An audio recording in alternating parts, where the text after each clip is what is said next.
I'm going to point out. Okay, so this is the first part, and here is the second. It's just really long, so I just cut it up in two different images. Okay, so here's where she uses my name, Tony. Okay. Um, so now I'm going to, so here's, you can see this is the remainder of it, right? But here I'm going to point something out that I think is highly, highly significant because it matters to note. All right. When I first read this, when I first looked at these notes, like I said, I didn't know what they were. I didn't understand their how they fit into everything. But over time, I was able to really take a good look at them, and I thought, okay, interesting. I'm not sure yet really what they mean. I mean, I can read what she wrote here, but and again, I never saw these until I got a copy of it from the court in December. But then one day I'm at home and I'm reading through it again, and I thought, wait a minute. And here's what I'm going to point out to you. She says here, I thought I let you go and moved on and fell in love. But I think I just transferred all of my feelings for you to Jason. Jason was some guy she met and started having a relationship with. And I knew that she was seeing somebody else, but I didn't care. I just hoped, it'd work out and she'd, live happily after and actually leave me alone. All right. So this is the part that's really significant if you look at this. When she met this guy, I guess she met him online, she says, I originally thought he was you catfishing me. I was so sad when it wasn't. She thought this guy, who she eventually started to have a connection with, she thought this guy was me. She thought that I had created, this is well before the poetry camp. I don't remember what year, but years ago. She and I met in 2015. So between 2015 and maybe 2020, she was with this guy. Somehow she thought that, and we weren't speaking for a long period of time,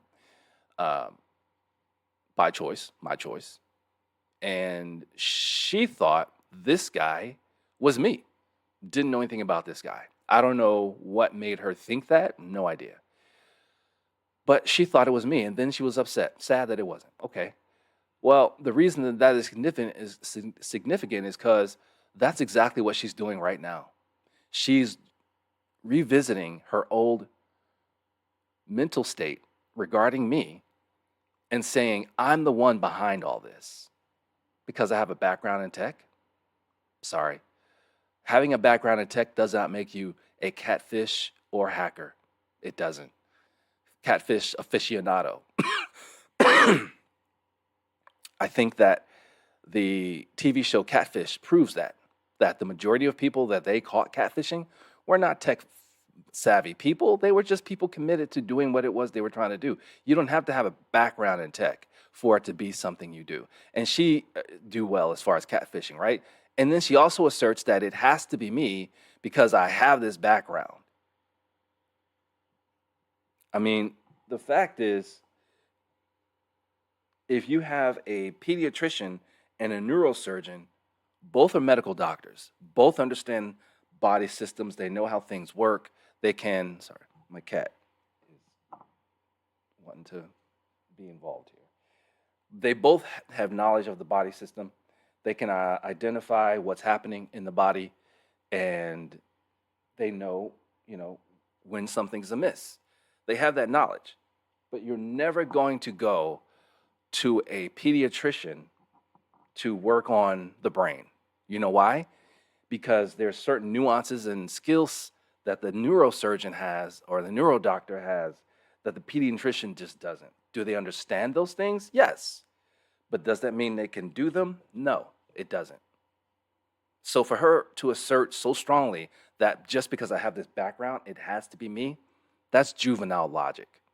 That's just juvenile logic, or it's intentional. And honestly, I believe it's a combination of not just that, but possibly some mental illness, just like the police said. But nevertheless, nah, not me. Okay, so here's the post that she was going by that she says was in response to the second letter. The first one is this one. And again, I don't know. You can tell me, I don't know. So then there's the second post, and here's the third post. So this again is what she took to court and said, yeah, this is him. So this post was written on August 5th. Remember, this letter was done on August 10th. She says this is relative because I had just gotten summoned to court, and I was hiring my attorney. So I'm plotting my next move. I don't know, man. This is the logic. This is what I've been having to deal with in real life.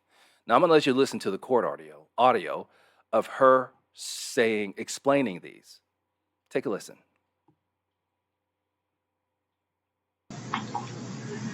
Why don't you make it? Thank you, Your Honor. So can you tell me what, if anything, concerned you about what was being posted on the Random Expressions account at this time? Yes, the Random Expressions account was responding directly to what I was typing on my notes up to him. And when you say directly responding, what was the time differential between you typing this out and these posts being made? So the way that the notes app timestamps it is once you're finished typing, that's the last timestamp it'll show. So for example, it says 10:04 p.m. That's when I got finished typing this entire paragraph here. You can see the post was made at 10:06 p.m. He referred to, I will ever remain torn between being too clingy and too detached. The Random Expressions account said that he had never learned between staying too clingy and too detached, which was what I had just typed out in my notes app, as well as the men cry too sometimes, worse than infants, but behind locked doors that the world would never know, but they do cry profusely, was in response to the other message where I referenced him by name. I referred to a memory from us being in California. I asked him if any of this had ever affected him. I couldn't believe that he was writing about me.